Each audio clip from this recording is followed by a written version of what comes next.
கடந்த 17 மற்றும் 18ஆம் தேதிகளில் பெய்த பெருமழையால் நெல்லை, தூத்துக்குடி, கன்னியாகுமரி மற்றும் தென்காசி மாவட்டங்களில் பல இடங்கள் வெள்ளத்தில் தத்தளித்தன.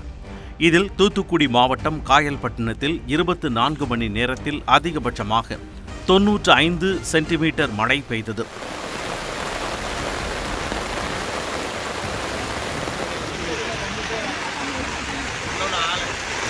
இருநூறு ஆண்டுகள் கண்டிராத அளவிற்கு பெய்த பெருமழையால் தூத்துக்குடி, நெல்லை மாவட்டங்களில் கடும் பாதிப்பு ஏற்பட்டது.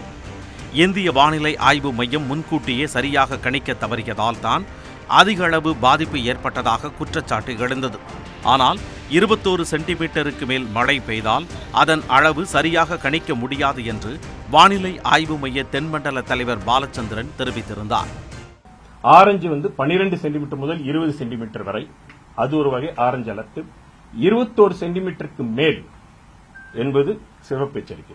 ஐஎம்டி பொறுத்தவரை தற்பொழுது 3 கேட்டகரி. நீங்க சொல்ற மாதிரி 95 சென்டிமீட்டர், 65 சென்டிமீட்டர் என்று குறிப்பாக ஒவ்வொரு வார்த்தையும் கொடுக்க முடியாது. 3 கேட்டகரி தான். ஆனால் இந்திய வானிலை ஆய்வு மையம் கனமழை குறித்து கணிக்க தவறிவிட்டதாக தலைமைச் செயலாளர் சிவதாஸ் மீனா குற்றம் சாட்டினார். கன முதல் மிக கனமழை பெய்யும். ஒரு இரு இடங்களில் அதிமிக கனமழை பெய்யும். இதுதான் ஃபோர்காஸ்ட். காயல்பட்டின பகுதியில் ஒரு 2 நாள்ல சுமார் 115 சென்டிமீட்டர் மழை. இந்த மாதிரி மழைக்கு எந்த முயற்சி எடுத்தாலும், கடற்கரையில் கப்பல் இருந்தாலும் கூட அதுக்கு நம்ம ஒன்றும் செய்ய முடியாது. இதை ஆமோதிக்கும் வகையில் முதலமைச்சர் மு.க. ஸ்டாலினும் குற்றம் சாட்டினார்.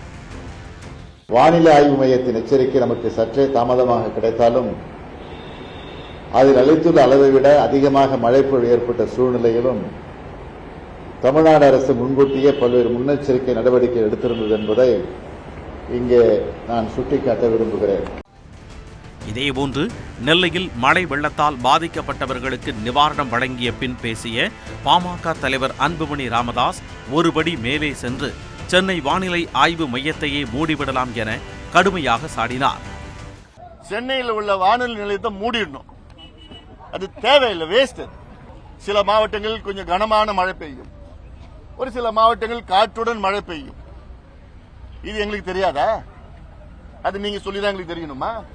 உலகம் முழுவதும் நவீன தொழில்நுட்பத்திற்கு மாறிட்டு வருது. இன்னும் நீங்க சுதந்திரத்துக்கு முன்பு எந்த நிலையோ அதே நிலையில் தான் நீங்க இன்னைக்கு இருக்கிறீங்க.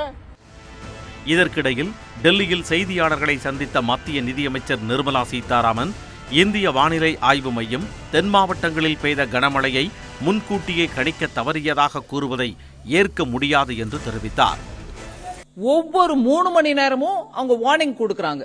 என்ன ஆக போகுது, எங்க மழை கொட்ட போகுது, எப்படி இருக்க போகுதுன்றது ஒரு சின்ன மெசேஜா அதையும் கொடுத்துட்டே போறாங்க. அதனால எங்களுக்கு முன்னெச்சரிக்கை கிடைக்கவில்லை அப்படின்னு சொல்றவங்க தயவு பண்ணி இந்த விஷயத்தை கொஞ்சம் காதார கேட்டுக்காங்க. மழை முன்னறிவிப்பு குறித்து பல்வேறு விமர்சனங்கள் எழுந்துள்ள நிலையில் வானிலை ஆய்வு மையம் விளக்கம் அளித்து அறிக்கை வெளியிட்டுள்ளது. இந்திய வானிலை துறையில் பயன்பாட்டில் இருக்கும் அதிவேக கணினிகள், இஸ்ரோவின் செயற்கைக்கோள் வசதிகள், ரேடார்கள் மற்றும் தானியங்கி வானிலை சேகரிப்பான்கள் உலக தரத்திற்கு ஒப்பானவை என்றும், சென்னை மண்டல வானிலை ஆய்வு மையத்திலும் இத்தகைய கருவிகளை பயன்பாட்டில் உள்ளதாகவும் தெரிவிக்கப்பட்டுள்ளது.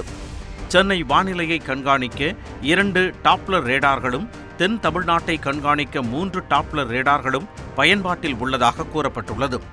இந்திய வானிலை ஆய்வுத்துறையின் கட்டமைப்பு மற்றும் முன்னெச்சரிக்கைகள் சர்வதேச தரம் வாய்ந்தது என உலக வானிலை அமைப்பு பாராட்டியுள்ளதாகவும், வர்தா, கஜா, மிக்ஜாம் புயல்கள் குறித்து விடுத்த எச்சரிக்கை காரணமாக பெருமளவு உயிர் சேதம் தவிர்க்கப்பட்டதாகவும் வானிலை ஆய்வு மையம் தெரிவித்துள்ளது.